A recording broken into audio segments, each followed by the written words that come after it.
We are about to get started here, about to call to order. So just want to remind everybody that you can sign into the meeting with that QR code right there. It might be a little small, I'm sorry. Oh, no, you have a slide for that. Genius. So yeah, sign in to the meeting with this QR code. This is how we, keep track of our membership, make sure, we have everybody up to date, and um, this will all be important for making sure that everybody can vote on things like bylaws and stuff like that. So yeah, I'll just give you all a couple minutes to sign in. We'll begin.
Like this.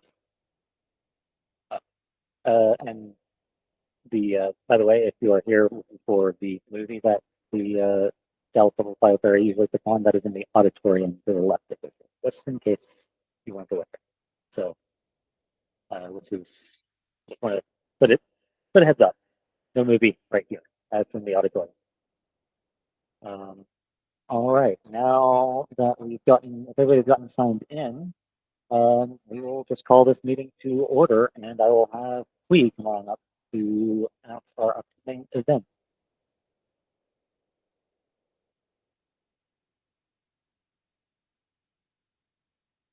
All right, everyone. So first off, right after this at 5 p.m. or somewhere around that time, I think it's actually 5:30, there's the Urbanist Mixer at the Exchange in downtown Dallas. That's just down the street right here.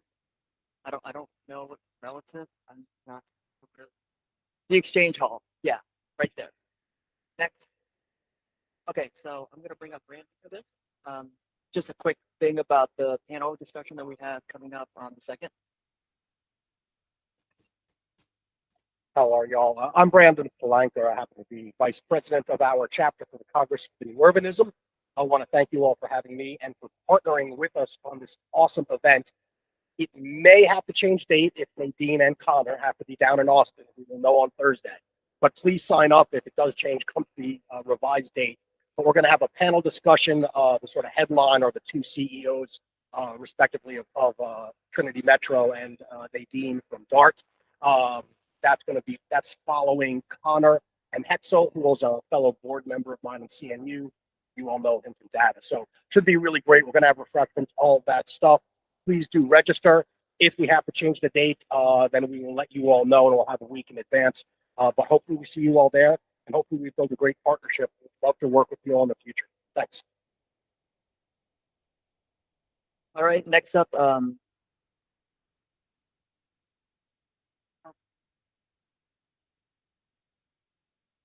All right, yeah. Next up, we've got a press conference coming up on Monday, March 24th. That is this coming Monday at 6:30 p.m. at the Plano Municipal Center North Lawn.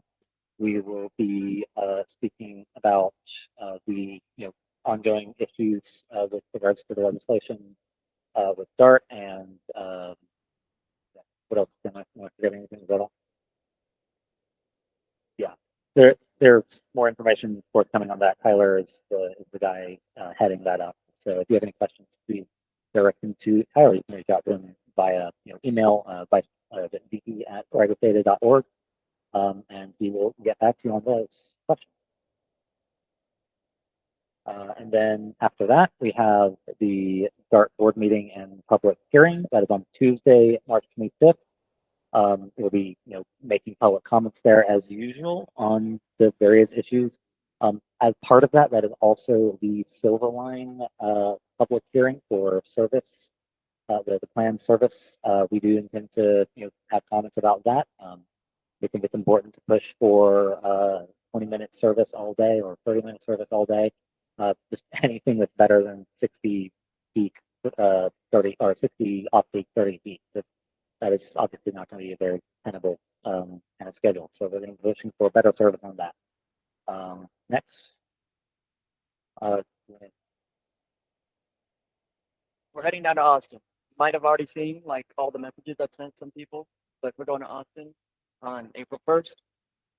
I know a lot of people in here have probably already signed up. Many of you are in the hotel block. We will probably be just debriefing. If you're going to lobby day, we'll do a quick debriefing like right after this meeting, like at 3:45, just for some small logistics things, organizing some things. But other than that, if you want to join, you can. We just don't have any more rooms or maybe carpools anymore, so you'll have to find your own way there. But other than that, we're gonna go down and just speak our mind and tell legislators like what that we want to kill the bill. Okay. This is still kind of being planned right now, but after lobby day, we're going to go to Shoals Garden at 5 p.m. with an Awesome for Everyone. That's still being planned. I'll have further details closer as we get to that. And our next meeting, we are back up again on the 5th floor in the Hamar on April 19th, probably at 1:30. I forgot what time. It's probably 1:30. And there's one more thing. Wageman's out. Riccadelli's in.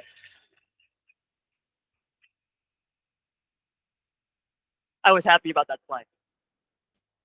Okay, I think we're gonna go to Evan next now with our BP report. Or nope, I'm so sorry.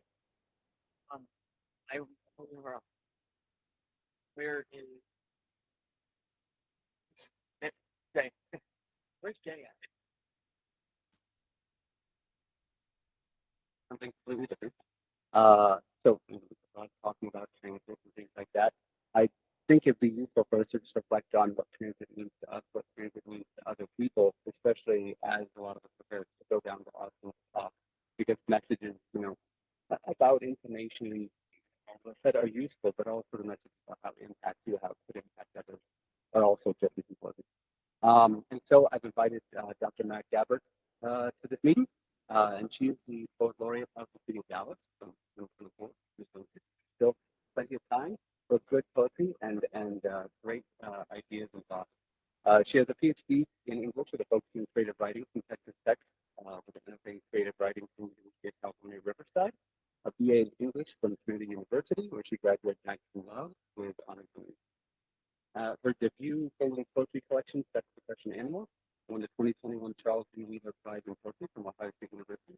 In that, I think we admit to killing animals with a car, but that's all the more reason to like transit by accident, not on purpose, certainly not on purpose. And Dr. Gabbert is also the author of chapbooks, which I think are like Zines, right? Or Zines are the difference. Okay, you'll learn what a chapbook is. But it's a whole different thing. I saw that we have stuff and stuff like that. That's the whole thing. The chapbook, The Breakup, is won the 2023 Baltic Writing Residency Chapbook Award, and Minimal Poems, and her poems and nonfiction essays are widely published nationally and international in recognized magazines and journals, including the American Poetry Review, the Paris Review Daily, the Missouri Review, Massachusetts Review, Guernica, and Poetry Daily. Dr. Gabbert's award include a pushcart prize, the second CY Discovery Award, and the American Literary Review's Rossetti Broadside Prize. She has received scholarship awards from the Kenyon Review, Writers Workshop, Idlewild, and Poetry at Round Top. Prior to joining the faculty of SMU at the moment, Dr. Gabbert taught courses in creative writing, literature, and rhetoric at Texas Tech University. She has served as an editor at the Trinity Review, Coachella Review, Marin Forest Literary Review, and Underblonde Journal. Dr. Matt Gabbert.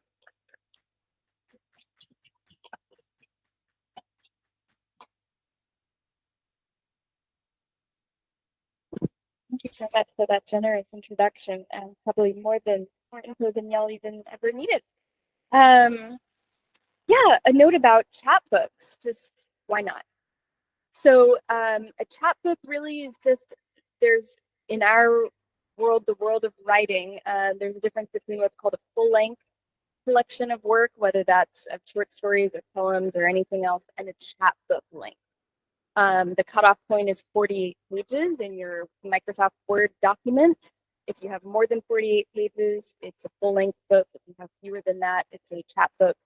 And that only matters for when you're really in the field, so to speak, because once you have a full-length book, you're no longer eligible for certain kinds of emerging writer prizes and things of that nature. So, but you are suddenly eligible for things like applying for a tenure-track job. So that's the distinguishing factor. Whereas zines, you all may zines exist inside literary circles and outside literary circles. They're usually free, homemade artifacts of some kind, and I have a series of free homemade zines on my website for anyone who's curious about zines and poems. So I was asked to read a couple poems that sort of talk about the intersection of transit and poetry. And I also want to just plug something really quick that you all may already know about, or maybe you don't, but just in case this is something may be of interest to you all. Do you all know about the what would I call it? The program called Rail Writers from the Writers Garrett in Dallas? Okay, awesome. So one of our local literary organizations called the Writers Garrett, they're the oldest nonprofit literary organization in Dallas. They run a summer program every year called Rail Writers, where they take Dallas area youth onto public transit, onto DART trains specifically, and it's an interactive learning writing experience. And so I just wanted to kind of plug that and let you all know it exists. In case you might know someone who's interested or you're interested and want to look it up. My work does not generally deal too much with planes, trains, and automobiles, with few exceptions where, for example, I accidentally ran over a squirrel and it felt like my life was over. But one of the things that sort of occupies my mind, especially of late, is how we are all traveling all the time, even right now as I'm speaking. We are traveling from night to day, from day to night. And so this first poem that I'm going to read is called The Sky's the Limit. These two poems, by the way, are from a new project I'm working on as the poet laureate. The book will be called Wild Life, and we're hoping to release it sometime in 2026. And it's for readers of all ages. It turned out that when I became the poet laureate of Dallas and gave a lot of talks at schools and various kinds of charity galas and things, Sex, Depression, Animals wasn't always the book that people wanted to sell to folks. So Wildlife is the answer to that, and this poem is titled The Sky's the Limit. This is a day for dreaming. I can tell by the quality of the light, the slightly hazy glare, which makes the view out my window less clear. What would I want to see looking out there if I could see anything? Maybe green rolling hills, maybe a gray foggy inlet dotted with seagulls and ships. Or maybe, if I were in one of those places, I would miss the tall skyscrapers that I already have here, and how each of them glows after sunset with its own colorful display. Good thing I've never been to outer space and witnessed the Earth rising over the moon's surface, or toward the glittering Milky Way. If I had, there would be so many dreamscapes filling up my imagination, they might not even fit inside my brain. I'm just going to read one more short poem to you all. I don't think the connection to journeys and transit will be immediately apparent, but once you get to the end of the poem, then you'll kind of see, for me, there's something inherently connected between the idea of communicating, which of course a poem does, and um, of traveling. And I think even the words such as commute and communicate, right, and transit and translation, sort of probably etymologically hint at those deeper connections. So this poem is titled Between You and Me. The sky looks almost like this piece of paper today, blank slate. Except now, of course, I'm filling it with lines. Still, it reminds me of the landscape outside, where everything's gradually becoming streaked with rain. In here, I'm trying to turn a page from my notebook into a misty, celestial place with no end in sight. Out there, the rain is dribbling its notes across the city's windshields and window panes, knocking at the doors of people's minds.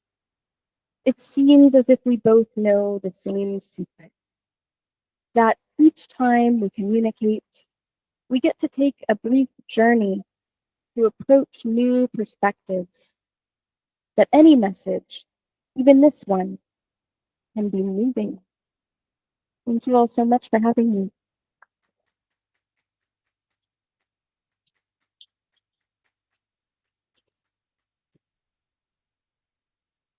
Thank you so much for that reading. That was very generous of you. Thank you so much again. Everybody, one more round of applause.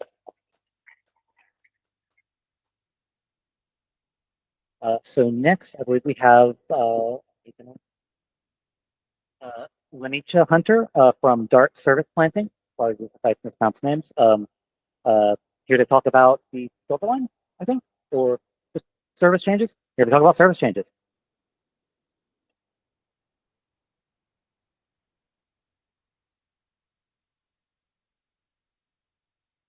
Hello, again, my name is Lanicha Hunter, and I work in the service planning department at DART. And today I'll be talking about the service changes that's coming up in September. And I just want to also say this, it warms my heart to see everyone in here, this large room with all these people, and y'all support transit. It is lovely to see. So I really thank y'all for everything. Every comment I receive, every our department receives or something at DART. So I do appreciate y'all supporting us. And all the activities that y'all have that support transit is really special. So thank you so much. Next slide. Okay, so today, just a little background. This recommendation, we we do service changes at least 3 to 4 times out the year. And so the reasons why we do service changes is either to improve service or to modify service that's not performing well, or to the last result is to discontinue service if it's not performing well. So this year we have the silver line. Everyone's happy about that. I'm happy about the silver line. So the silver line should come on either at the end of this year or the beginning of 2026. So this presentation covers some information about silver line, about the low performing bus routes that we have in GoLink service, and then also we have some services that we're improving. So first I'll talk about the silver line. And this is just a brief update on the silver line. Y'all already know that it's a 30-minute frequency during the peak, 60 minutes off peak. And the service span is from 4 a.m. to 1 a.m. And we have 10 stations along the silver line from DFW all the way over to Plano. And so I'll go into the low performing route right now. We have two low performing routes. We have Route 45 that travels along Marsalis. Currently, that route is 15 minutes peak and 20 minutes off peak. But due to low ridership, we introduced this route in 2022, and it has never met performance or metrics. And so what we're proposing, instead of discontinuing the service, we have a ladder before we discontinue service. We'll look at either changing the frequency, changing the service span, changing the days that it operates. So with this one, we just decided to decrease the frequency. So that goes to 15 minutes during the peak and 30 minutes off peak. Route 105, we're doing the same thing with Route 105. Right now, it's a 15-minute off 15-minute peak service and 30 minutes off peak. But again, because of the low ridership on this route, we're proposing it to go to 30 minutes peak and 40 minutes off peak. Route 402, this route, oh, okay, I'm sorry about that. Okay, so the next thing, the only building zone that we have that we're proposing to discontinue is the Lakewood. And I know that some people in here are passionate about the Lakewood building zone, but ever since this zone has existed, even when it was an on call, before we even had building service or on demand service, this uh, this zone has never performed well. But we kept it around, and we just introduced it as a Go Link, and it still hasn't performed well. So unfortunately, we are proposing to discontinue that because of its low performance. Route 402, I'm sad to see this go. I love this route. I used to go to North Park Mall on the Route 402. This route has been around a long time, but because of the pandemic, ridership has never come back, and it's and now Dart is paying the entire price or cost for this service.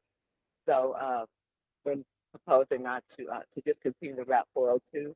But the good thing is that we do have a route that travels down the east and west along Northwest Highway, the Route 20, that has high frequency, so customers or passengers can still access North Park Mall, but just not directly.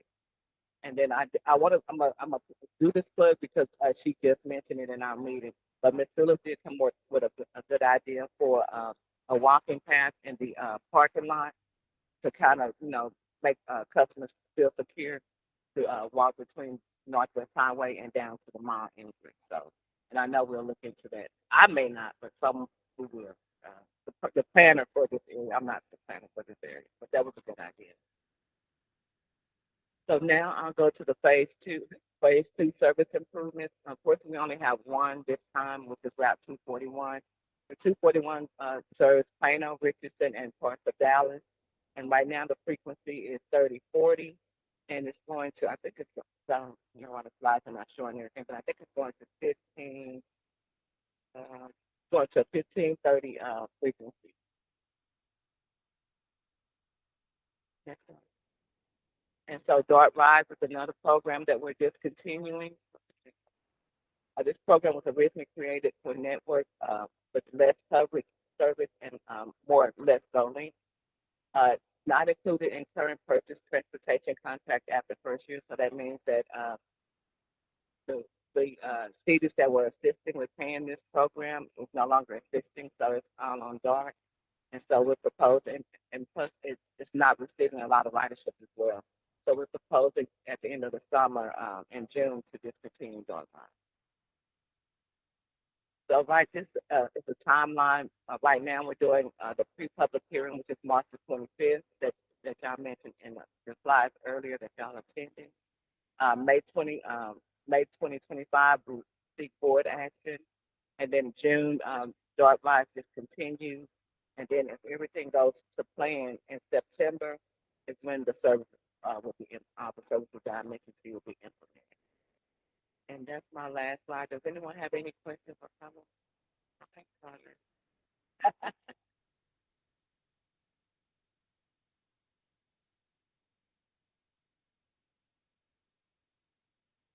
All right, there we go. Good presentation. I like, how we're seeing more frequency in the 241. That route is very, very busy for sure. I guess like a couple questions. I feel like the service cuts outweigh the service gains, but maybe not because the 241 is such a long route. Maybe is that the case? Yeah. balances out. It balances out. It's within our budget. So, yeah. That's okay. I'm glad it's like neutral, but never want to see a net cut. Next year, or for next budget, you're under a lot of pressure to reduce service from member cities. I'm sure service planning staff doesn't want that. I know there's also a lot of pressure for these tiered specific city shuttles, but then you also have your tier 1 and tier 2 bus plans, which are increasing frequency on routes like the 229. I think a lot of people in this room are 229 users. Yeah. So how do you, I personally prefer what Dart Service Planning wants over what some cities may request. So how are you going to balance, your future bus plans versus your city request? Very carefully. It takes a lot. We have to look at being equitable around as best as we can. We try to focus firstly on the high ridership service, making sure that we those the same, and the ones that are low performing. Um, that's that's what we do anyway. We look at those. Some things we will teach depending on public input, but it's not going to be easy. It's not fun when we cut the service or made to cut service. But we would definitely do all our analysis and try to do the best we can for all our customers, even though we know um, that everyone won't be happy. Like I said, before we decide to cut service altogether, we look at span of service. So if we get from 5 a.m. to 1 a.m., can we make it from, I'm just giving an example, from 6 a.m. to 10 p.m. That same person. Can we decrease the frequency? Can we keep a portion of a route that's more productive and the portion of the route that's not productive, let that go away? So we look at everything before we just say, we just got to cut it. This is how much it costs. Because we're looking for savings. We still don't. I mean, this is not our first time going through business services. I think like 2010, it's been a while. But we always try to make it fair as we can. And we present it and just, have to take the bullet sometimes on some of those things. But some things you know, I feel passionate about, our department feels passionate about what we do and what we give our customers. But I just want y'all to believe and trust that we look at things time spectrum and everything that we can do before we just take a route away. So if it means that we just Monday through Friday, uh, it's it's what it is. But if it means that we have to cut it because it's been low performing, it's always been low performing, then that'll be something that we would suggest recommend. So. All right. And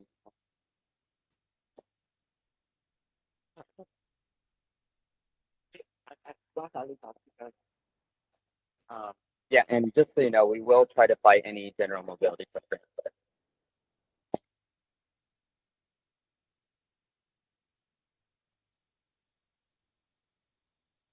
I see that headline says that the civil changes will roll out in September. Are there any plans to kind of modify or change the existing bus route to getting zones to kind of service those civil line stations as a institution? yeah, and those are in the presentation that further down. But we do have modifications to go link on. If you, I do have some more slides, but they're behind me for the civil line. The civil line was just an overview of that frequency, but I can definitely show y'all the route changes. Go, there you go to the next slide. So this is for Shallow Road Station. So we're modifying the East Telecom and the East Plano zone to serve the Shallow Road Station. And then we have a bus alignment change, and that's on the two.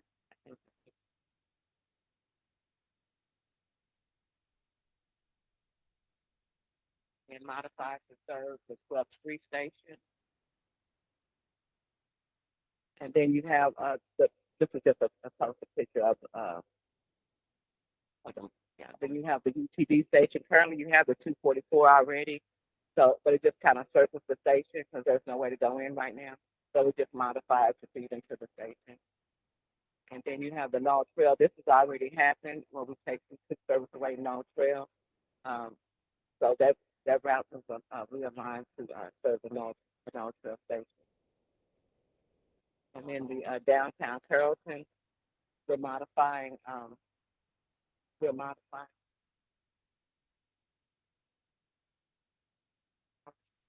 Serve downtown Carrollton station.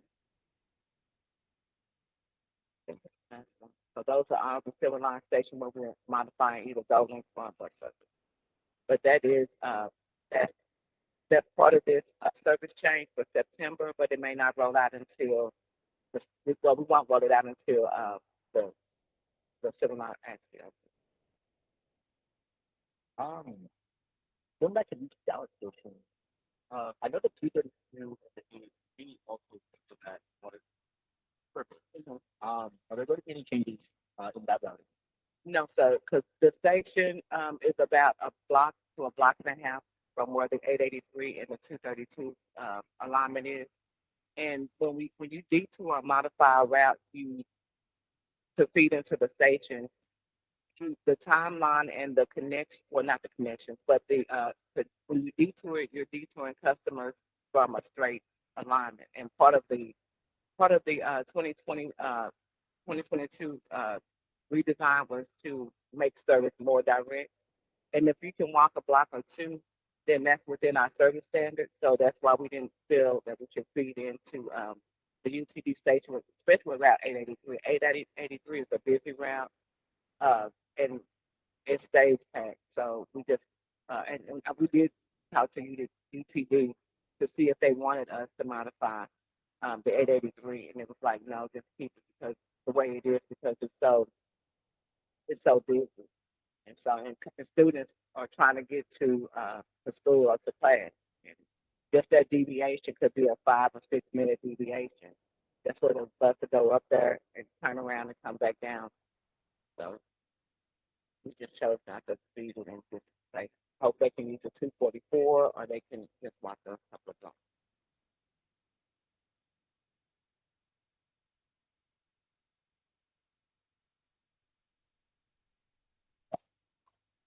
Thank you for the presentation. On the route changes being considered for Route 15 and Route 45, or 105 and Route 45. So you guys are looking at decreasing.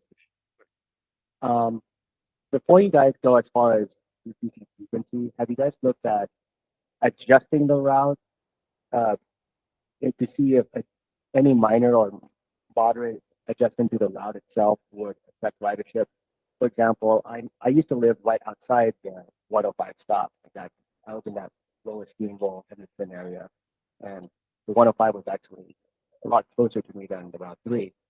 And what I had observed was that that intersection with Capitol and Henderson, the bus operator would actually skip straight up skip that intersection on Friday night, so go off route uncoordinated because there's so much spillover pedestrians in the bars and there was Ubers, and so that bus operator had to make a hard decision: do I stick with the route but end up being way off schedule, or do I stay on schedule but then skip bus stops?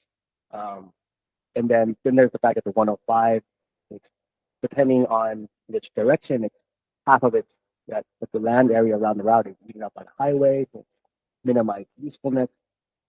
So, I've always felt that if the 105 was just slightly to avoid a bottleneck and to have, houses and residential on both sides of it at all times, it would perform better. Because otherwise, the southern half of 105 is extremely dense, and a lot of people, I've observed most people board south of Henderson. And similar to 45, it has this, anyone's ridden Route 45 knows that wonky detour to the Dallas Zoo, we're double stacked twice.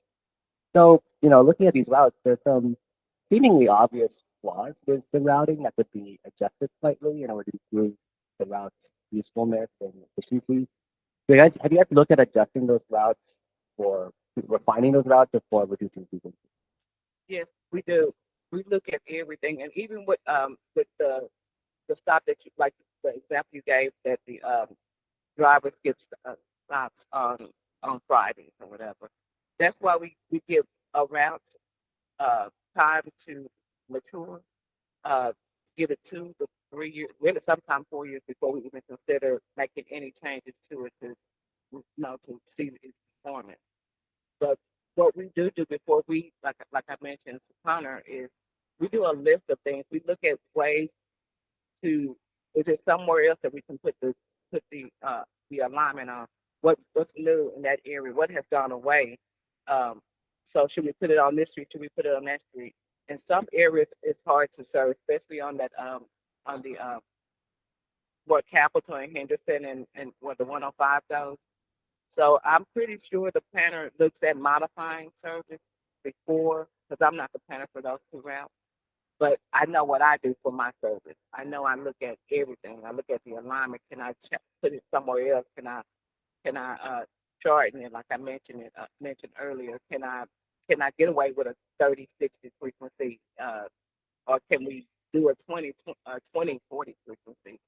Um, we go out also, or in our communications department also goes out and we promote service out there just in the area, and along at the apartment complexes. We pass out flyers like, "Hey, did you know you have this route here?" Especially when we did the redesign, we did a lot of that.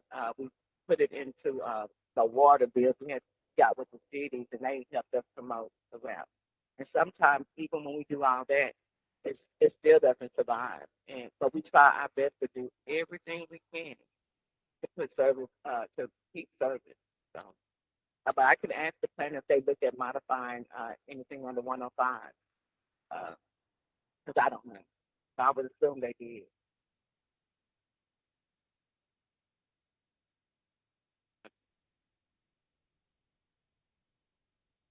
First of all, thank you for your presentation. I mean, I can understand as a service planner that it's a hard work to get this together. But one question that really remains me is that I know for sure, like when a bus stop frequency changes, the route numbers will change. And I guess many people have been saying that, like, well, that's been making solutions now. It's kind of one day it's 241, and now the next day it'll be 141. So, what is your progress, or what is your plan for goals? Like, like probably maybe the route numbers will stay the same, or anything like that. I guess many people have been asking. Yeah. I Yes. give you your perspective. Yeah. So what we've done so far, and it hasn't been approved yet because the board still has to vote on the changes. But what we do even ahead of time when we were promoting something or proposing something, of course we do a public hearing, but we also make sure that the brochures are on buses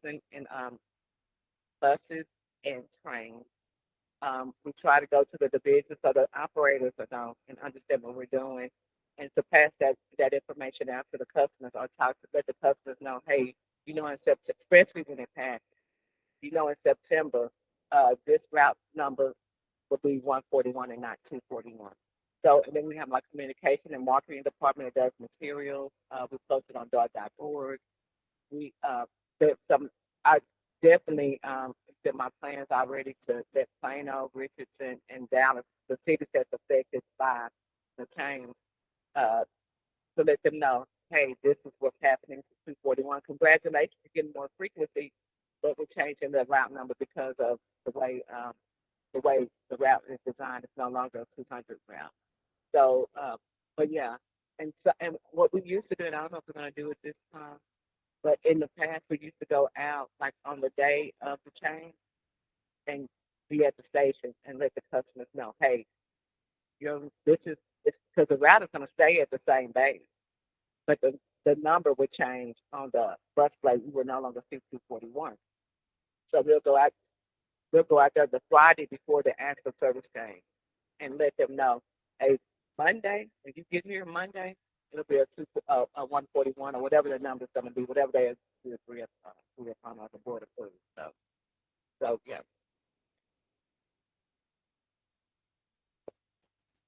When you make the changes like that to the site, is there a way to be sure all the bus blades in advance are notified or noted in advance that the changes are forthcoming? Yes. So we do workflows. Anytime we do service changes or we have a new bus route or we um, change the route number, we have a department, the amenities department, and we let them know all the bus stop by the stop IDs, let them know, hey, you need to go and remove 241, put whatever number is 141 or whatever.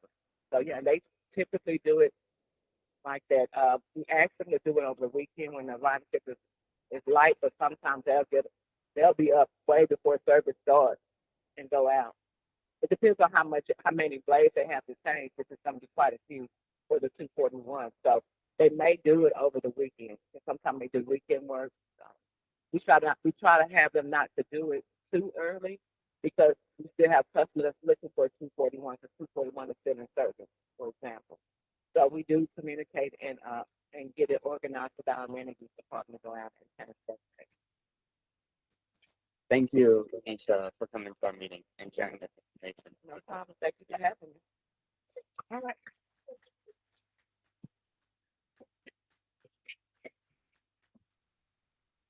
All right, next we are hearing from Garrett from the Fight Coalition. Take it away.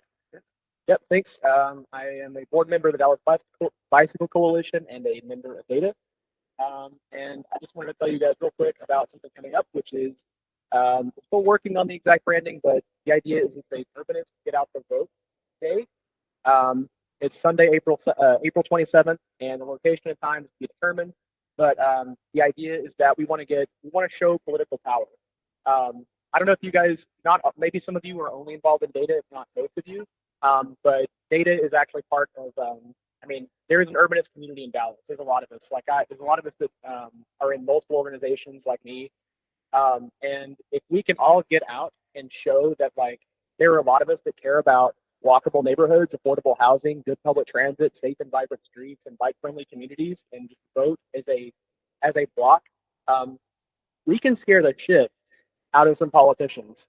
And frankly, we need to be doing that right now. So raise your hand if you were completely aware that there is a city council election for most, if not all of our cities in May. The city council election is coming up. Especially with all of the stuff going on at the national level, if you were feeling like, oh God, what do I do? Vote in the city council election. That is what we do. And we do it as urbanists, and we do it as people who care. I don't really have anything else to say, but Dallas Bicycle Coalition, the DFW Urbanistas, Dallas Neighbors for Housing, and Data are all participating in this, and we would love for you to all participate as well. That's all I got.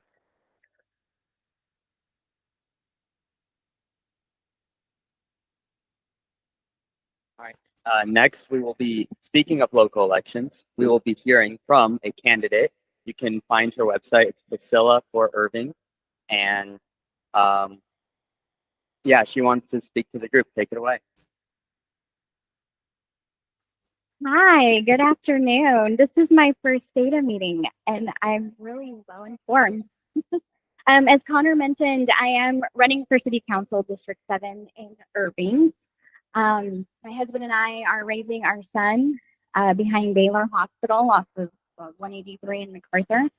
And so, yeah, I've been really involved in my neighborhood association to really promote safety where we live. And for the last 6 years, our neighborhood area has been one of the safest south of 183. In addition to that, the last 2 years, I was on the Planning and Zoning Commission as well. And so I just rolled off in January, and that was a phenomenal experience. It was a great addition to the residential experience that I've had the last 6 years. And so my family and I, this is our first campaign, and we've been learning a lot. And I'm so glad you talked about local elections, because it wasn't until we moved to Irving that I realized how important our local elections are. They affect our everyday life, from, transportation to the streets, to the water that comes out of your faucet, to the trash pickup, libraries and parks, litter cleanup. Our local government affects our everyday life. And so it's critical. We really need to get people out to vote. And like one of the members said, if we really got out to vote, we probably would have better communities where we live. It does make a difference. I'm just kind of curious, how many of you live in Irving or travel through Irving? Oh, that's awesome. I'm so glad. That's fantastic. So last Saturday, actually, Connor and I spent 6 hours in the dark in Irving, South Irving, going to North Irving, and then taking the TRE to Dallas. And so it was amazing, because it was the only experience I had on DART with my family was taking the rail to the state fair. And so I had no idea how robust the public transportation network was. And last Saturday, I even texted Connor after I got home of how excited I was, because GoLink, there was a GoLink zone where I lived, and my mom, who comes to visit me once a month, who actually I picked up from the airport today, when I'm at work, she could actually get go link and go shopping on her own and be more independent instead of waiting for me to pick her up and take her. So I was really excited about that. But yeah, I was quite impressed of what I saw on the bus, the TRE, the rail, and go link. We were on all of those forms of transportation last Saturday. And so I'm really excited. I'm so glad this group exists because we really do need more advocates for public transportation in our network. And so I had the pleasure last Saturday of experiencing it, and I'm so glad that I did because now I'm telling everybody about it. Yes. In fact, I had a neighborhood, not a neighborhood, a volunteer meeting today, and I held up the app, and I said everybody needs to have this app on their phone. And I was showing them exactly, how to buy the day pass and other types of passes. And so I think more people need to know about it, and once they know about it, they can just share about it, and the more people that we can get kind of the transportation and taking it really, right? And kind of, sometimes I feel like there's a stigma behind it. And I think we need to kind of take that stigma away and invite people to ride it with us.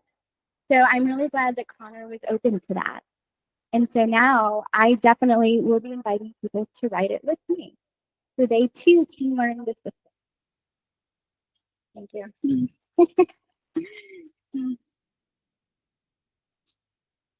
I like to ask to every candidate we have first, if, just for everyone in the audience, how can we best support you if for anyone who wants to, how can we best support your campaign? Absolutely. I think for any candidate, any candidate who is running for city council, we need as many volunteers as possible. It's kind of like a little pop-up campaign, right? It's like a pop-up business for 3 to 4 months you're campaigning. And it's all volunteer driven, right? It's powered by the residents for the residents and for the area.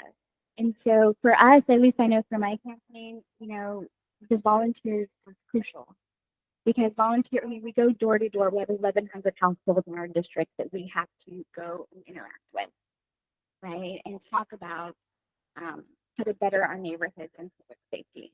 And so if you're interested in volunteering, we would love to have you on our campaign. We're meeting that starting today. Every Saturday between 9 and 10 at my home, I'm providing breakfast for all the volunteers. And then at 10, we go start voting. And so early voting does start April 22nd and it runs through the 29th and Saturday night. So you will see us on the streets, going door to door. As the applicant, do you agree with cutting yard spend?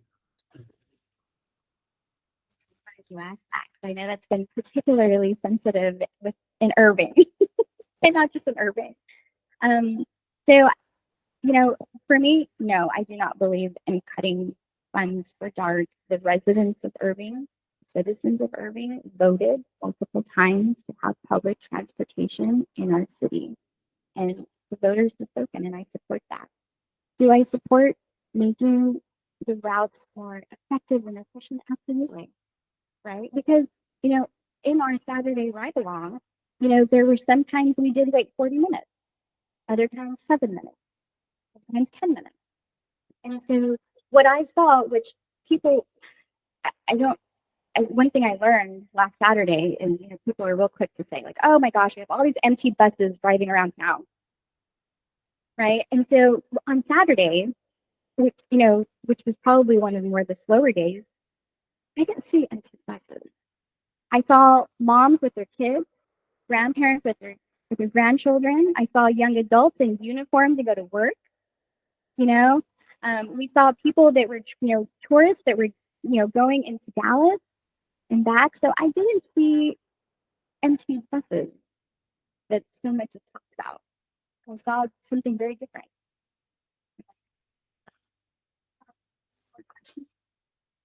I know we got Mike over here, and then we'll work our way across.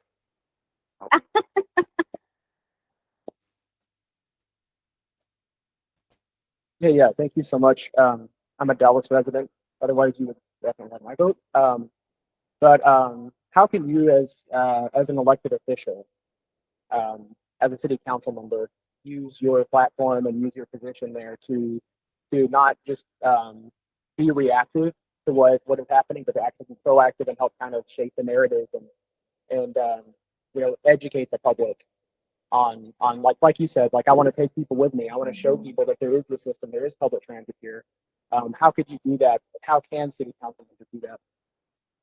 I love that question because that was one of the questions that I'm probably going to be asking all of the candidates running in Irving when the last time they rode the dart. We need to part of being proactive is also promoting usage and using it ourselves, and that is the very thing that I told Connor after the ride along last Saturday. Is I'm going to be exploring how my family can start using it more, especially because as a taxpayer, our taxpayer dollars are paying for it. And so we need to definitely just remind our elected officials that they need to use it as well.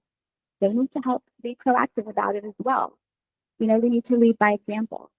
And if we're using it, hopefully our neighbors will start using it too. And we'll start sharing about it with our neighbors. Okay, so wow, I didn't realize that was that high. Okay, so next question. Now, I've heard it said by one of our more prominent members over here that a lot of transit problems, complaints about empty buses going up and down the streets, these transit problems are really land use problems in disguise. And to that end, you probably got like dying strip malls all along these transit routes. And one pie in the sky idea some of us have had is making those into mixed use development, which would immediately get more service on that, more ridership, more people off the road, get more growth without putting more drivers on the road any more than necessary. And parking reforms. What other ideas do you think we could put forth at these suburban levels on these suburban councils that would help with that land use problem? Yeah, and that's a really great question. I think Irving has really they've done a good job, and there's still more work that we have to do, right? It's going to be an ongoing land use issue, but I know we are trying our best to build up areas around the rail, right? Communities around the rail to encourage ridership in that area. It takes time, like anything, right? But however, I want to say this is that in Irving's guilty of it too. I think we just need a lot more resident engagement in the planning process. We really do, right? Because it's the people that are using it. So where is the people's usage in this planning? And so I think we definitely need to be more proactive and having more like advisory citizen councils when it comes to some of the plans. And so I think that would be very helpful. I think that's something that's lacking, at least I know where I live, in Irving, and it's something that I think.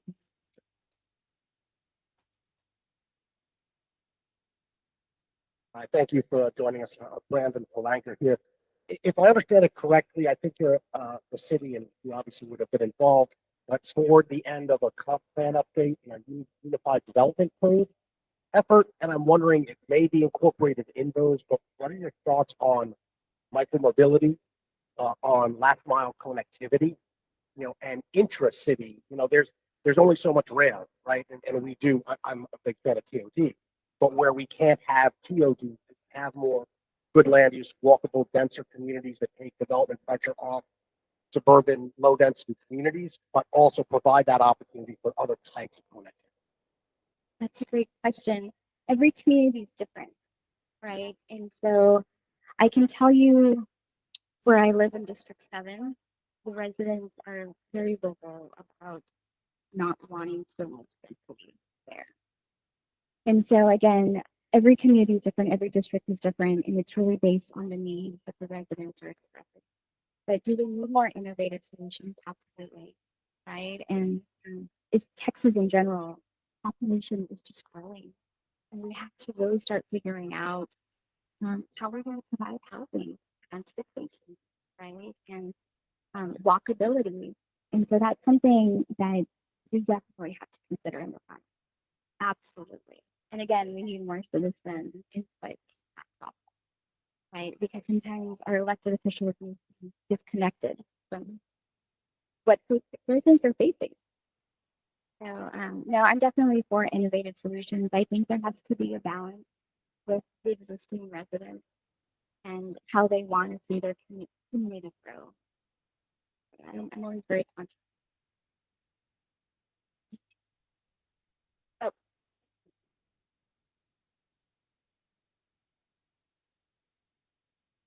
This is going to be our last.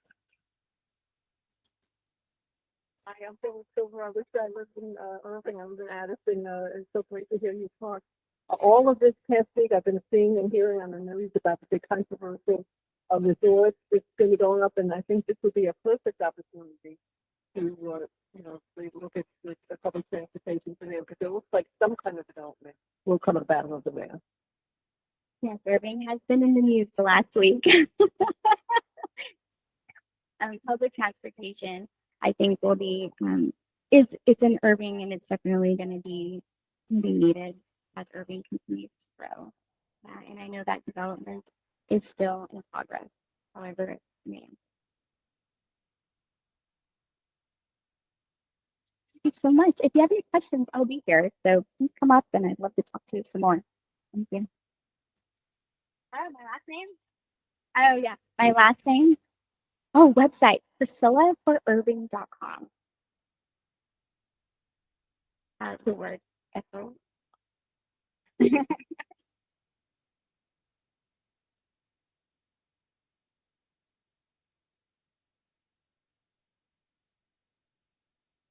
And just for everyone's benefit, I'll post that in the group chats after the meeting, just so we don't have to remember the website name and everything.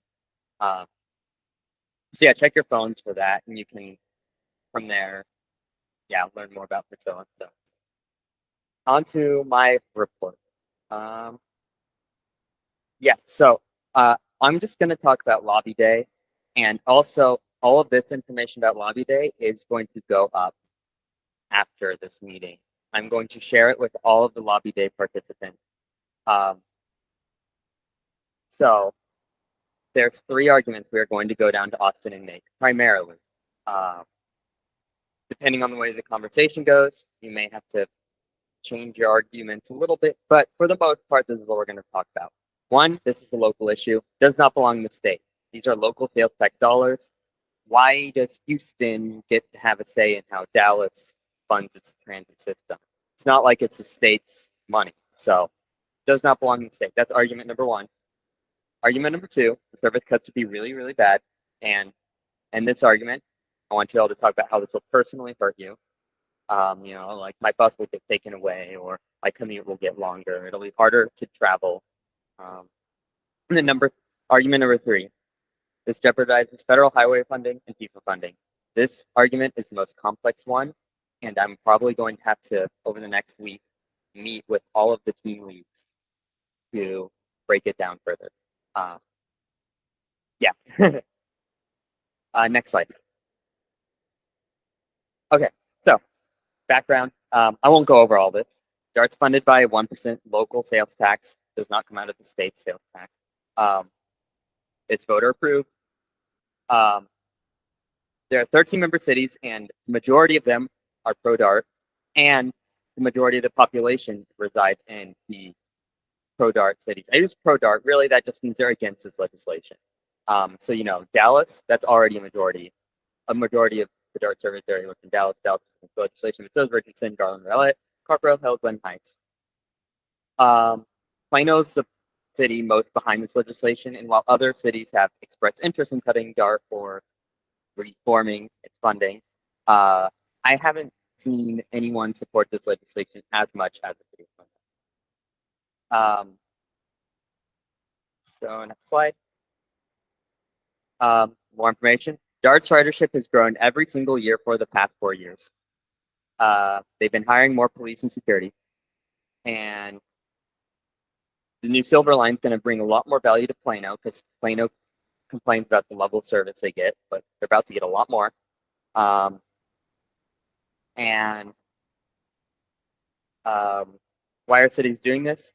If you get asked this question, you're mainly going to say because they just want to grow their own budgets and they view DART as a means to do that. Next slide. The legislation. So this is like that kind of information to know, and if it comes up, you bring it up. But when we introduce ourselves, we are going to have to explain the legislation. It creates a general mobility fund, and that general mobility fund lets cities take away 25% of DART funding. And it lets withdrawal elections happen every 3 years instead of every 6. And it makes debt more expensive because the bonds can only be backed by 0.75% sales tax. I phrased that wrong. 0.75% of DART sales tax rather than the full thing. So yeah, that makes more borrowing more expensive. Next slide. All right, and again, this will be available for people to read over. So I'm going to go over it very briefly. But yeah, our argument number one is this is a local issue. A lot of the DART member cities, like I said, the majority of them do not want this legislation to pass. So why should Plano will desire for DART to be structured this way outweigh the desire of Dallas, and especially when most people live in the cities that are against this legislation. So yeah, this is an issue for DART and the member cities to figure out at home. It does not belong in the state. This is not worth their time, and this will need to be brought up. Rowlett used to be supporting this legislation. They wanted to cut DART's funding. They passed a resolution to cut DART's funding. They're very adamant about how they wanted to lower DART's funding. DART worked with them. They spoke with them. They negotiated with them. Rowlett, as we saw we discussed this last meeting, I believe. I don't know. Oh, right. This is new news. Okay. Well, I'll break the news here. Rowlett changed their mind. They're now supporting DART. Yeah.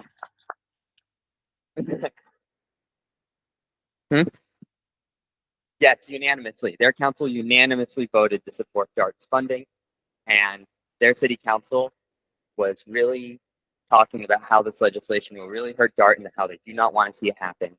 So we are going to cite Rowlett as evidence that this can be resolved locally and the state is not needed. Please bring that up in these meetings. Please. All right, next slide. Yeah, argument 1.5. It's also a voter-approved sales tax. Voters voted to let DART collect that sales tax. They didn't vote for the cities to collect that sales tax. And why should the one city council's desire to get DART's money? Why should one city council be able to use the state to allow them to take away from DART when that's not what the voters approved?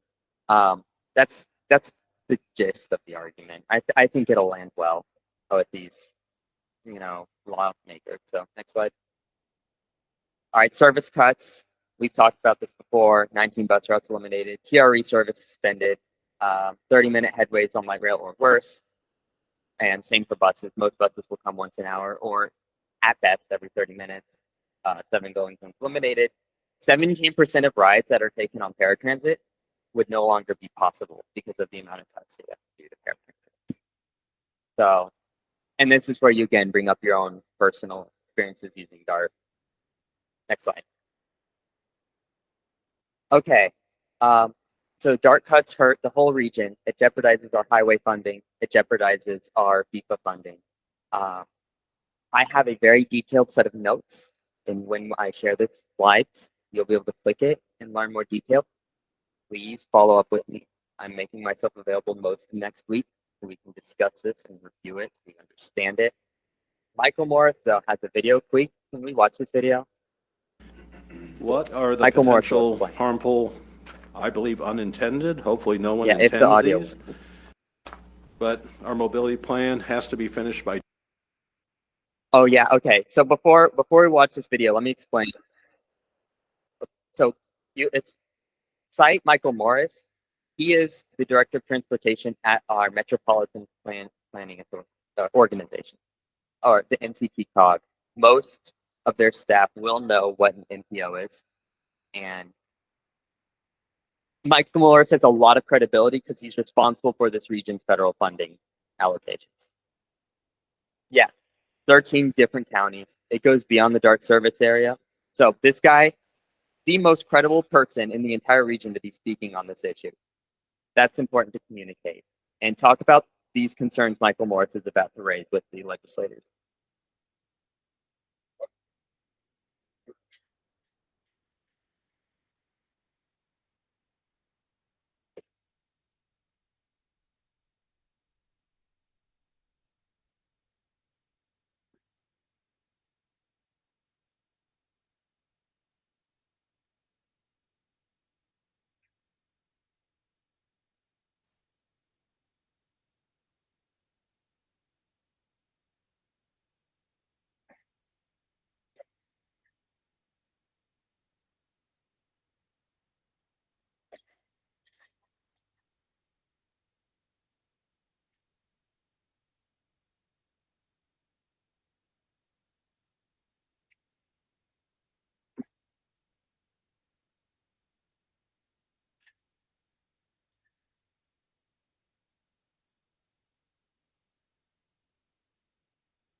now, which could have significant consequences to the commitment.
Okay, so the part where the audio cut out, I'll go into a little more detail there.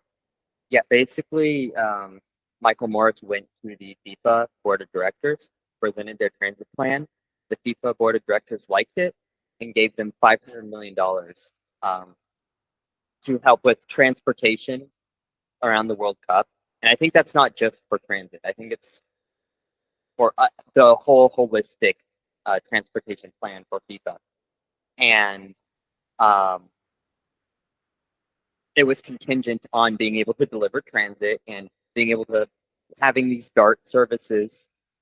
And it's not even just the games. There's a lot of events in like Fair Park in downtown Dallas and all around that DART's going to be shuttling tourists to.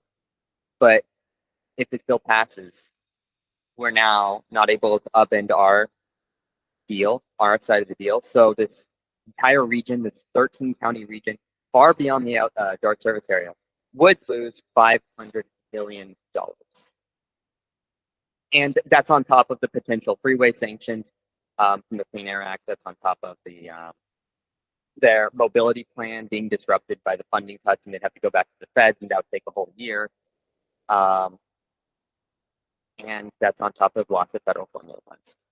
Okay, so that was really complicated. I see Ara has his hand up, and those are all three arguments. So here, could you go to the next slide, please? Just What are the potential harmful, I believe, unintended? yeah, so we get up. Yeah, and I'll go into some adversarial claims that we might see, but Ara, real quick, because I do want people to understand as well. What's your question?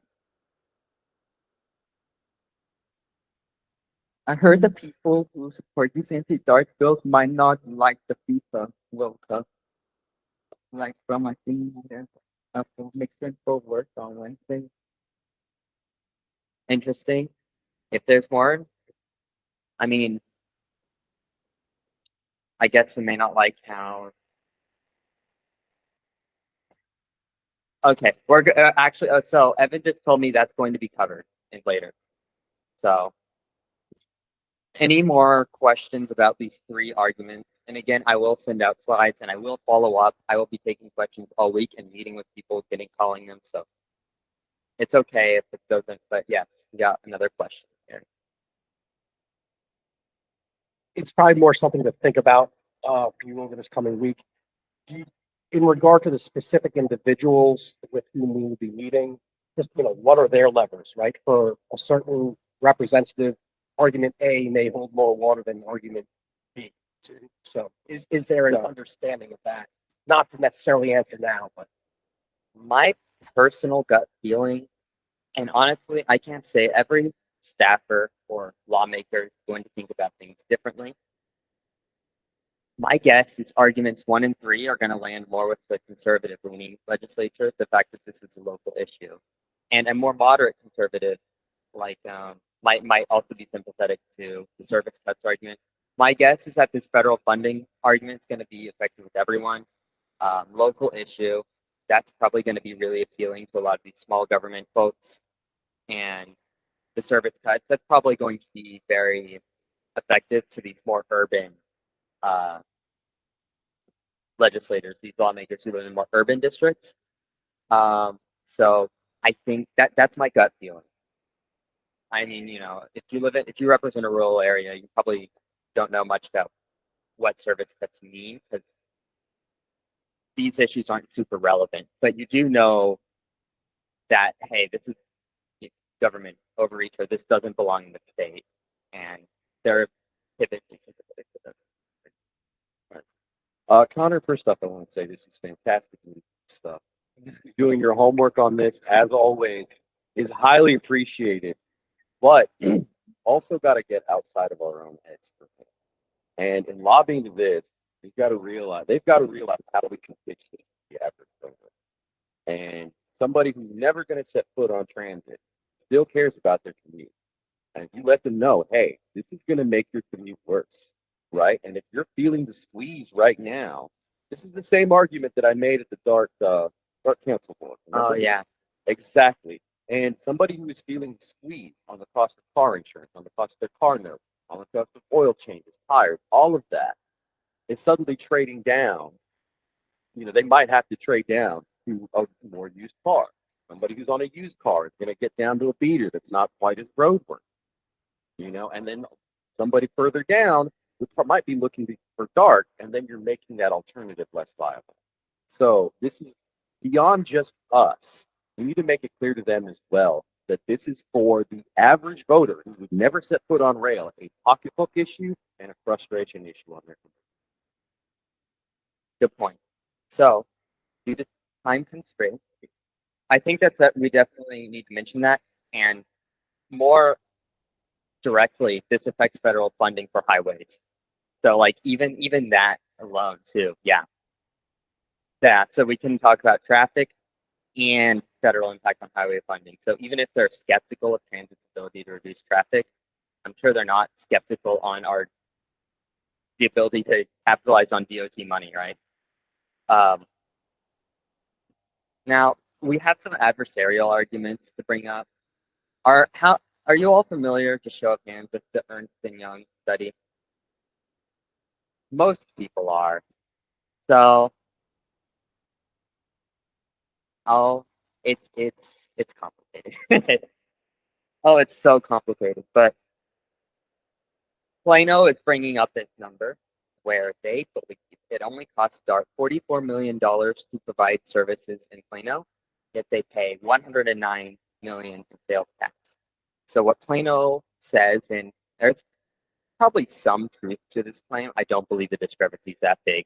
But they believe they do subsidize services in like Garland and Irving and Dallas. That's what Plano believes. So what they're bringing up this inequity, and a couple things. One, the Silver Line's about to open up, which will fundamentally change this ratio, adding a lot more value to Plano. Two, the study does use like at this point nearly 3-year-old data. And DART has added a lot more service, and DART has plans to add more service in Plano, in part as a response to their dissatisfaction with not having enough service. So they're listening. But the last thing I like to mention, I ride the Route 22. This is a bus that goes through Lake Highlands. It was very, very crowded, and DART increased its frequency to run every 10 minutes. I live in Richardson. I benefited from this increase in frequency in Lake Highlands, but I'm a Richardson resident. That the Ernst & Young's methodology would not give that any benefit to Richardson, even though there's at least one Richardson resident benefiting from this increased frequency in Lake Highlands, right? Yet that doesn't get captured in, Richardson's contribution. So, uh, the reality is a lot of people in Plano commute to Dallas, and so that, yeah, and they're neglecting that. We'll go more into that later. Next slide. So yeah, we'll go into that when we meet individually. DART's ridership is too low. Well, I presented pictures. The first two are buses, one's a train station, last one's a train.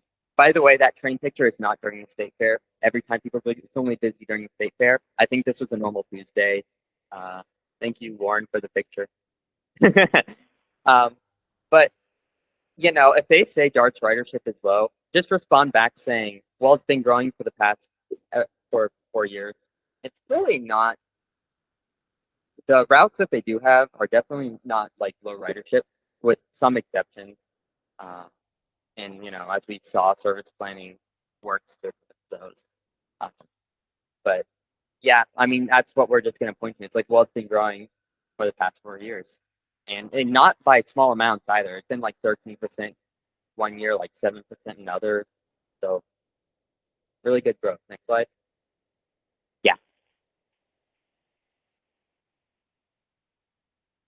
Oh, okay. No, that's not a random Tuesday. That is every Tuesday. Yeah, I don't commute to downtown Dallas, so it's actually pretty rare I see the busiest part. But and I've had to stand in Richardson too, you know. Yeah, I've seen some people sending pictures of their bus routes recently. Cool. Um, and I'll get to some more questions in a second if we have time. 25% cut won't hurt DART that much. I'm gonna send out a PDF DART produced. And I think Robert sent me. Thank you, Robert. And it shows what it will do to DART, and it details the service cuts, the bus routes that will get eliminated, all that. But there's really never, everyone who says this never has any evidence. They're just going off vibes. They're like, oh, 25%, DART's fine. They're just inefficient. They will remove their overbearing administrative staff. And it's like, okay, but where's the evidence for that? I've asked council members for that before, and I've never been given anything.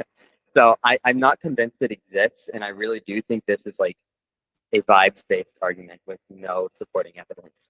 And we can also cite Gary Slagle, former mayor of Richardson, chair of the dartboard, who says he believes this legislation will kill bugs because people won't be happy with the service, since the cuts would be so severe, and people will sleep. Next slide. Oh my gosh, this came up. Huh. Right. This came up yesterday.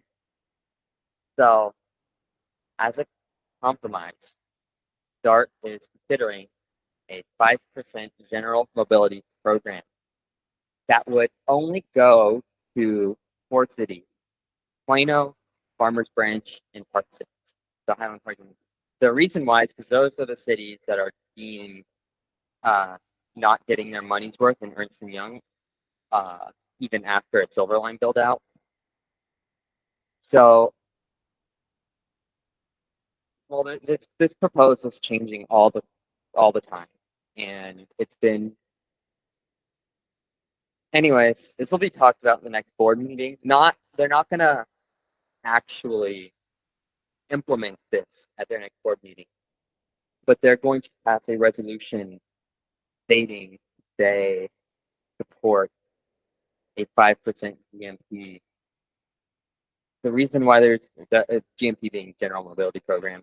The reason why they're doing this, I think they just want to look good to the Transportation Committee. Plano's board member was not having it. He voted against this resolution because he just wants the legislation instead.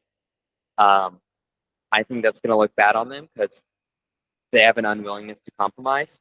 And I hope that unwillingness to compromise gets brought up at the board meeting. And we want to kill this. Here's the cool thing about this. We will have a lot of time to kill it because state law requires service changes to get lots of public hearings, 6 months of public hearings. And we need to tell our city councils, especially in these pro-DART cities, hey, before August, tell your pressure your DART board member, whatever, tell them not to do this, not to do any service cuts. And DART will be seeking RTC funding to help limit their 5%, how much they have to spend. This is a map. If DART had to put up the 5% of their budget themselves for this general mobility program that would give money to those 4 cities, everything you see in blue, that's a reduced frequency. Yeah, so usually they're ending the rush hour frequency increase, and it's kind of just midday all day. That's basically what the frequency decreases look like. The red, those routes are eliminated. Ironically enough, that bus route in Plano getting eliminated, it's brand new. DART actually doesn't do any.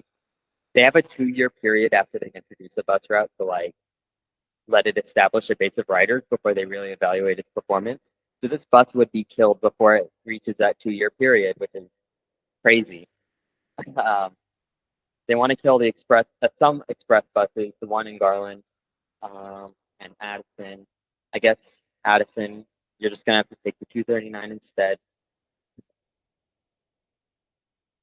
No, the Plano Express stays unchanged. It's green. No changes. Plano Express.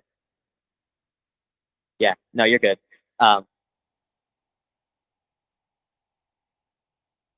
Yeah. Oh, and it looks like we see on the light rail and the Silver Line, which isn't even up and running yet, reduced service. So we're gonna see service cuts to the Silver Line before the Silver Line opens. Now, in fairness, if we do implement a 5% GSP, the cuts they'd be pretty bad. But I assume DART would find they have the Mobility Innovation Fund, which is like $20 million. They could throw that at it. They can get RTC funding potentially, maybe, who knows. But yeah, this board meeting, they're going to talk about a non-binding resolution they're going to vote on a formal commitment to do this. And I think that's their attempt to kill the legislation.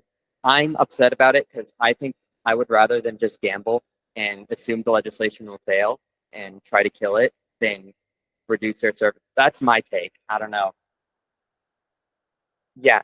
In Plano's board member voted against it in the committee of the whole. So he voted against bringing this to board vote.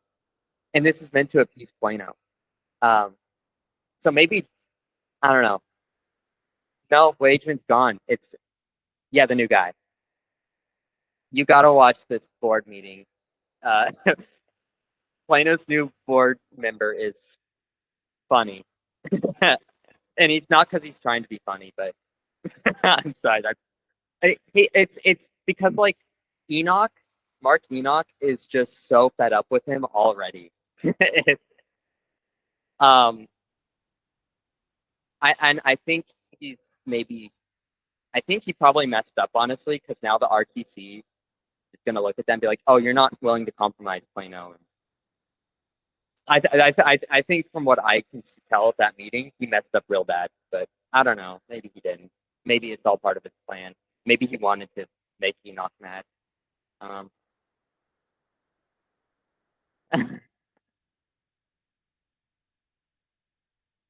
Oh no. I mean, okay. Here's the thing. I like Ricky Ardelli. So I've talked to him personally. He's a nice guy. I feel like he will listen to the public more than Wageman did. That's my feeling. And I think he just came off strong supporting the legislation, which Wageman never outright did. I actually appreciate the honesty in all fairness. But I'm getting a lot of hand raises. What's the next slide? We don't have much time. Okay, we can go back at the end if we have time. Yeah, okay. If there's time at the end, I'll answer more questions. I apologize. These bills, these are governance changes. So right now, DART board representation is proportional to member city population.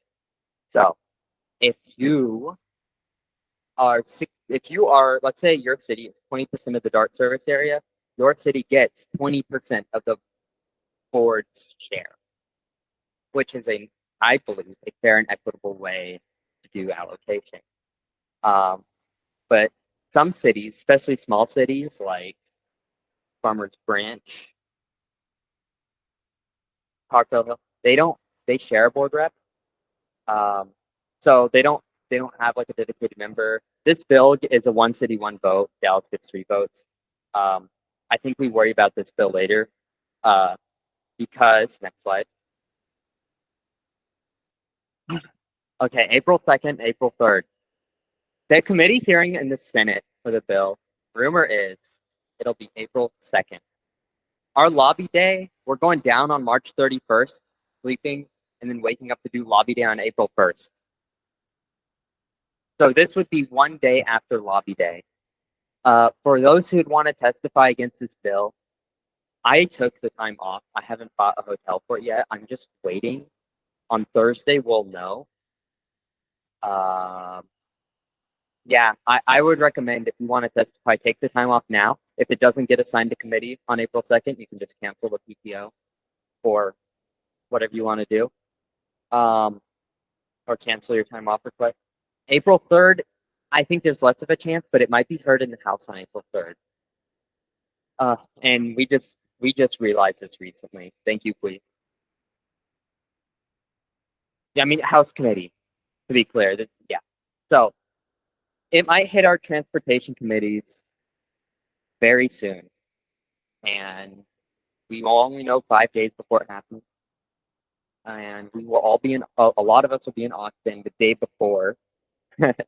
So we're prepared to adjust our hotels and our whatever we need to do. So for your testimony, this testimony matters a lot. So practice it and get feedback from the group. We don't want to be saying the same thing. And one thing we really, the Senate Transportation Committee is one where more confidence is going to happen this week than the House. So this is kind of our last full week to make phone calls to the Senate transportation committee. And I think there's a lot of people in this room. If everyone calls the committee chair, Robert Nichols, that'd be a lot. A lot of people saying I oppose this legislation. This might be the most important phone call I've ever asked any of you to make.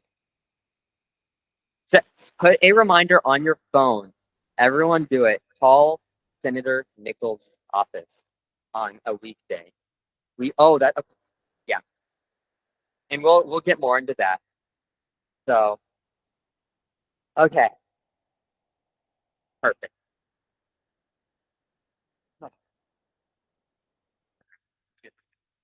Run through this kind of quickly. So Tyler is currently out today. For those of you who don't know me, I'm Evan Rosser. Next slide. So the current plan to help support driving our organization to provide action and power is to actually inform the public and put eyes in front of what we're concerned about. So it's 2 events, same day, same location. But we are going to stand up for DART and host a press conference pushing back against Plano City Council and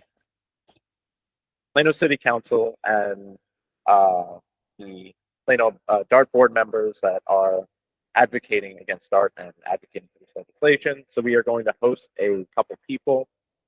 We are going to have presenters, speakers. Tyler will be speaking. I believe Enrique or another DART member will be speaking. And then we also have members from allied organizations, such as the Transit Union, the DSA, that will all briefly speak at Plano City Council.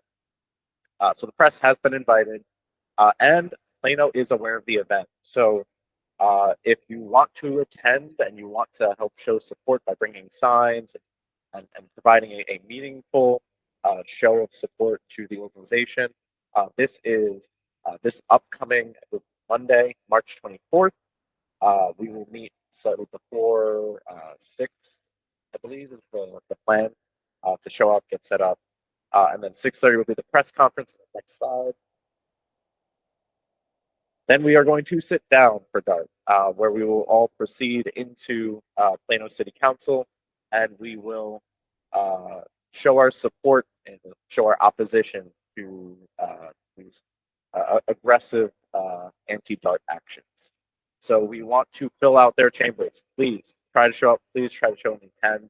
Wear data shirts, pins, whatever we can to show that we are an organized organization here. Some things to note here. Plano City Council has some rules and regulations. All public comments are provided via Zoom. So even though we will be in the room, we're going to ask members if you are going to leave a public comment to step out, make your comment via Zoom, and then walk right back in. We may potentially consider limiting public comments, but try to use the broader organization of us to show support. So things like all in favor of supporting DART, stand up, and using that as our way of influencing these local politicians that have so far not felt any of that pressure.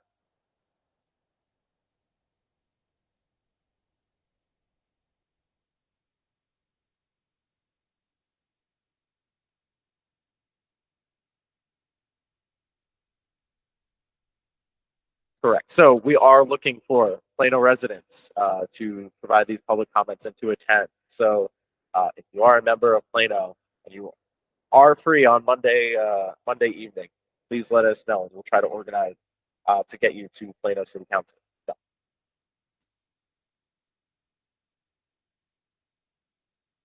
So I believe, yes, we're looking for people if you have data branded clothing or pins to wear that. Yeah, or wear black.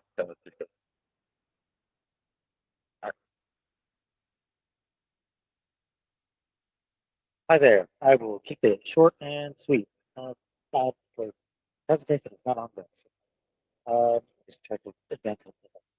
So I got lots of great feedback on the first draft of bylaws that I showed last month. We've got a new version of that now live, version 0.2 as I'm calling it.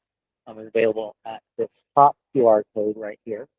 And then also we have drafted a accompanying code of conduct, as that is part something that's mentioned in the bylaws, as writing out the entire code of conduct in the bylaws. It's easier to have in a separate document. And so that document is available right there. So we are seeking more feedback. Our plan right now is to, I won't be at next month's meeting, but we would like to call the adoption of these bylaws and this code of conduct for vote next meeting on April 19th, right? 19th, April 19th, sorry. So yeah, that is all I have.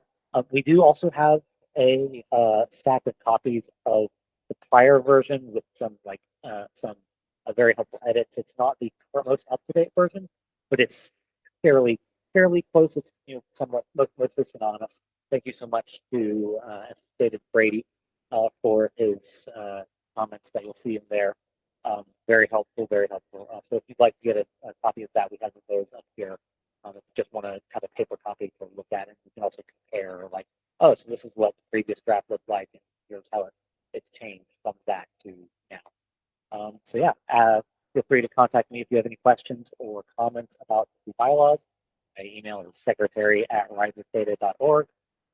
And yeah, I look forward to your feedback. Back at it. Next slide. Okay, so everybody's been informed about our current major pressing issues here locally in the Texas state. However, there are other actions that we do need to be aware of both federally and at the state level. So I'm not sure if everybody heard, but there's been a lot of pressure on transit organizations and transit individuals within the Trump administration. Just this past week, I believe the Amtrak CEO was encouraged to resign. In addition to that, the Department of Transportation is seeking to use its influence to withhold federal funds. As Connor highlighted earlier, federal funds are typically what states hear when they think of transportation. So the federal government has seemed to seek its influence in local issues and local transportation policies. So just keep that in mind as we seek to fight to protect federal funds here in the state of Texas. Another big one, and thanks to Con for bringing this to the organization's attention. For those of you who might have been following federal politics recently, the Congress and President Trump signed the most recent budget. However, that budget only goes out until, I believe, September, so the 30th, yeah. However, past that point, the federal government needs to continue seeking to pass either a budget or a continuing resolution. Part of that process involves something called reconciliation, and you may have heard this when we're talking about federal tax cuts. This is usually used to shore up just the necessary votes to pass a budget, or 51 votes, and avoid the filibuster. However, with this process, the reconciliation process requires that that budget has to be revenue neutral over 10 years. A big part of that is that they want to seek to tax municipal bonds. If you don't realize how important that is, DART raises money using municipal bonds. It's what we use our 1% sales tax against for capital improvements, for infrastructure improvements. It's what cities use to raise money when we ever do a bond election. Taxing our municipal bonds will make everything more expensive. And so if we're fighting the current House and Senate bills and they want to cut funding, and on top of that, we would now have to pay taxes, these are important things that we consider. And then finally, I just put a couple on there. The state has a couple proposed bills. I don't believe they have a very high chance of passing, but some of them involve maximum train sizes. This typically will involve more focus on less commercial transportation like transit like we have, but commercial transportation. Yeah, freight rail.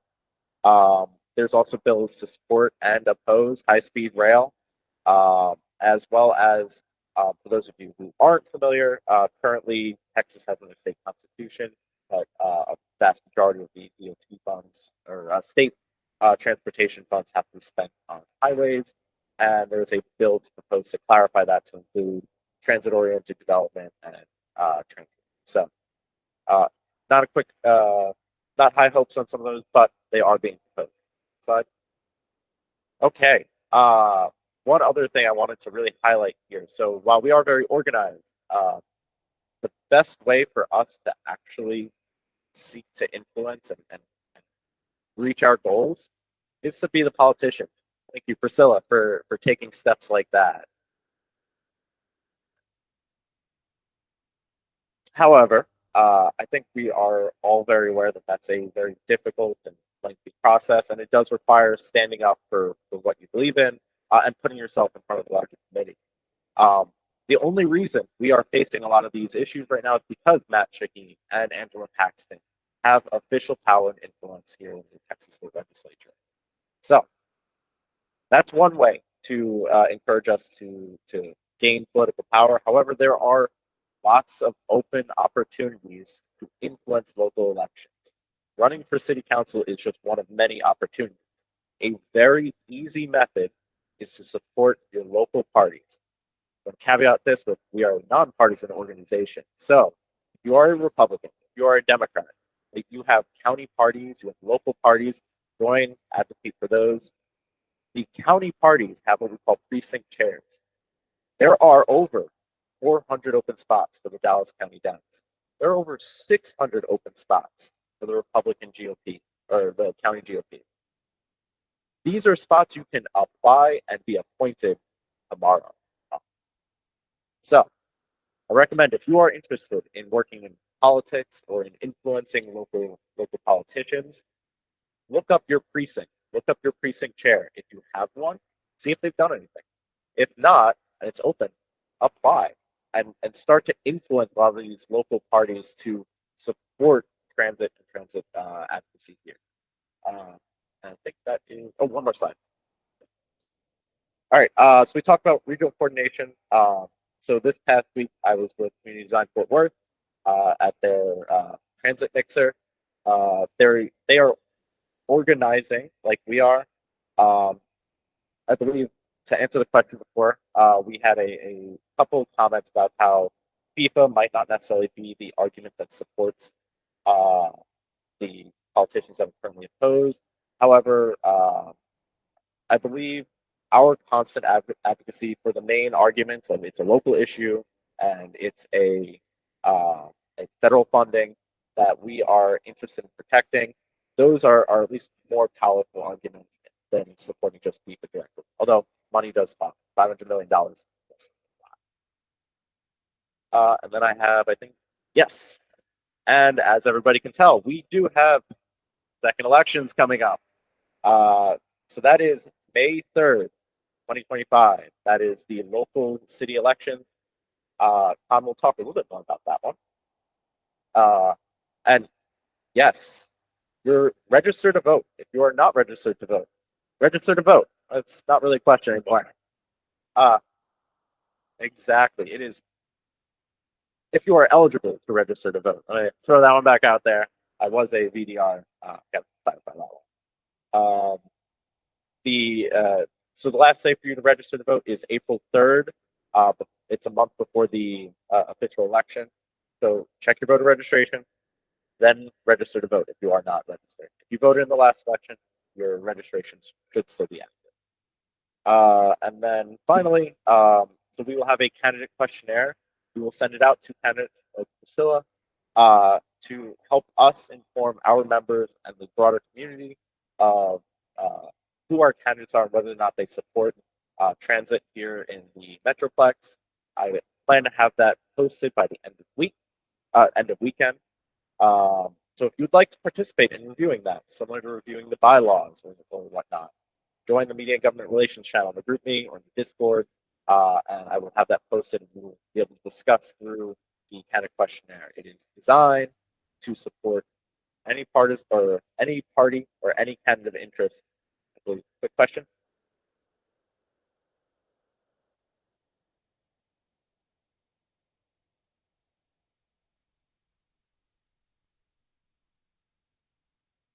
Very good point, Hexel. So just a quick highlight. Yes, if you did vote in the last election in a county different than your current county, you will also have to re-register to vote.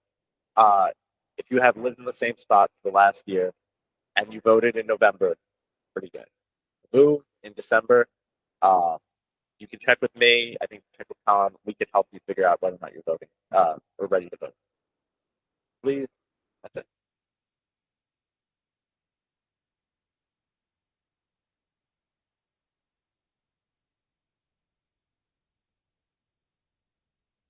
Hello, my name is Con. Excellent. So, city council election. We are currently, because there's so many cities, we are focusing on Plano and Irving.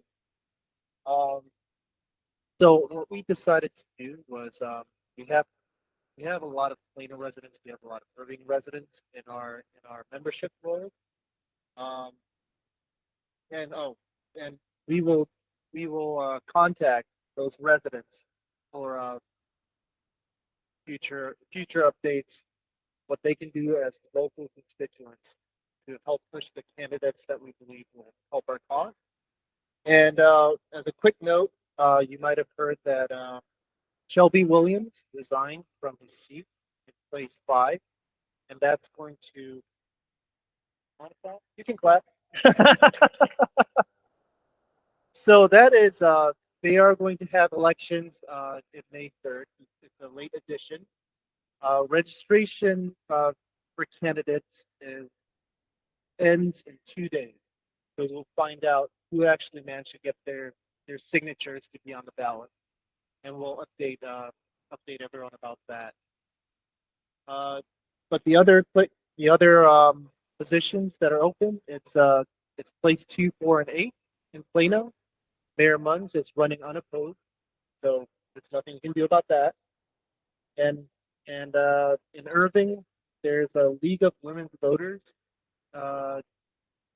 League of Women's Voters Irving posted candidate form, and you will see Priscilla and the other candidates that are running for place 4 and 7, I believe. And if you are an Irving resident, I recommend that you go to this event to get a gauge on the candidates because it is local election.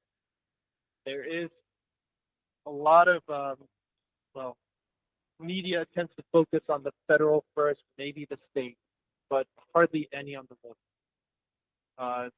But also the flip side is it's a lot easier to get in contact and have interaction with our city council candidates and the mayoral candidates.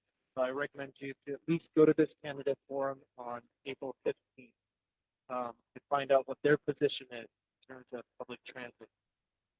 That is at 6:30 p.m. at the council chambers at City Hall. And we will also contact Irving residents for future actions to take. And for the remainder of the candidates, you can scan this QR code. It's basically a spreadsheet of different cities that are having elections. It also marks out which council members and mayors, they're term limited. They're marked out with a red cell.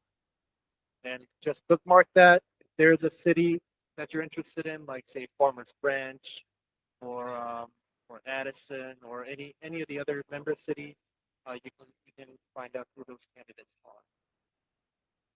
Next slide. All right. Contacting your Senate Committee on Transportation. Now, I went through the list for the Senate Committee on Transportation, and it basically took me 20 minutes for the entire list. It's very easy. They only care about 3 points of information: your name, your zip code, and your position on a book. That's it. And the conversation basically at a shorter form was, hello, My name is Conley, and I spelled it out for them so they can take it down. I live in my zip code, and I'm not a constituent of Senator so and so, but I'm a resident of Texas, and I'm calling because he or she is a member of the Senate Transportation Committee. I would like to register my opposition to Senate Bill 1557. And that's all they need. You can give them the term phone number just in case they want to contact you. You can, if you feel so inclined, you can ask them what the vibe is, what they think is going on in that office. So a lot of them won't even know because you're just there to answer phone calls. But sometimes they'll tell you, "Oh, we've gotten a lot of phone calls." For example, Senator Royce West, in 1 week they got 35 phone calls. Yeah, that's all they need. This QR code will give you the list of the Senate Transportation and their phone numbers. So scan that, bookmark it. When you're at work, you have to call during business hours. So when you're at work, if you have 10, 20 minutes, maybe you can do it while you're eating a sandwich, and just go down the list and call them and just give them those 3 points of information. Yes, and we will also do a letter campaign. We are currently drafting that, and we will push it out to members. And that will be very simple as well. Any questions? Oh, yeah. Go ahead.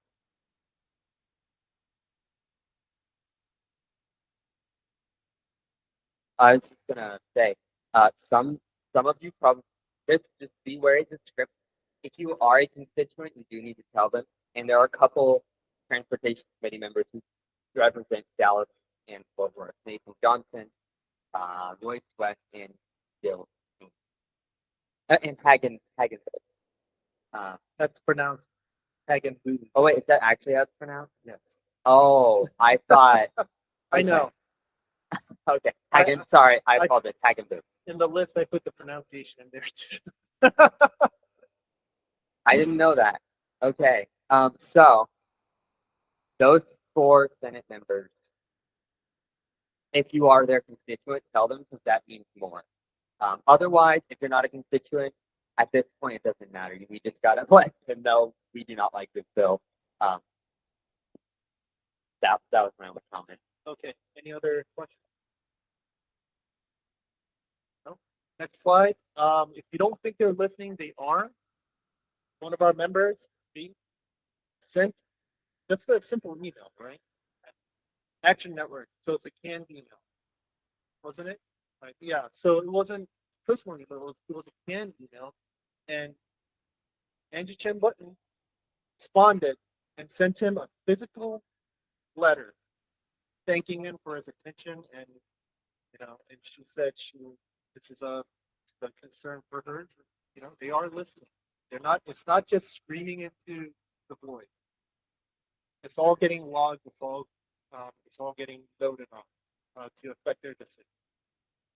Next slide. So this is extra credit work. I have a list of the House Committee for Transportation. So once you're done with your Senate Committee for Transportation, that's priority 1. Maybe you feel braver, realize there's nothing to it. Let's call these House Committee members as well. All right, I think next. Yep, that's it for me. Thank you.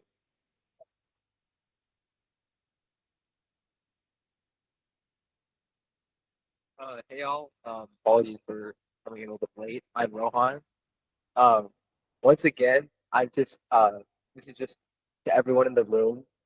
If you're willing to help with anything social media related, stuff for pictures, graphics, videos, reels, etc. Once again, as you know, we're doing a big push to try to get this bill killed in committee, and so any awareness and help, any assistance matters.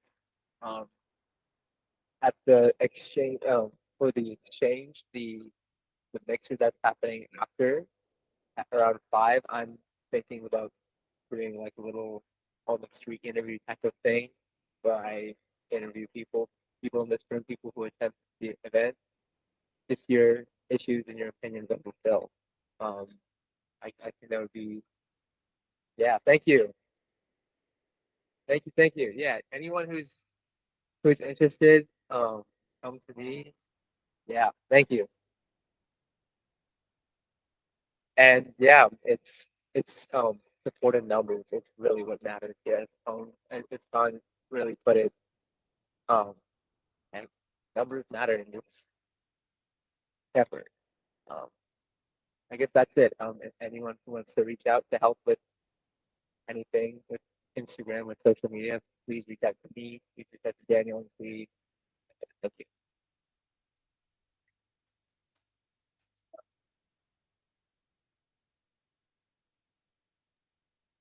Okay, I'm gonna be very quick because we really only have 3 minutes left. So, if you are doing lobby day at adjournment, meet us over here. We're just gonna do a quick little meeting just to get everyone aware and up to date because there's been a lot going on. So the main point for this is, as was asked, was to appoint a vice chair, and I am here to say that I am appointing Lauren as our vice chair for events and social.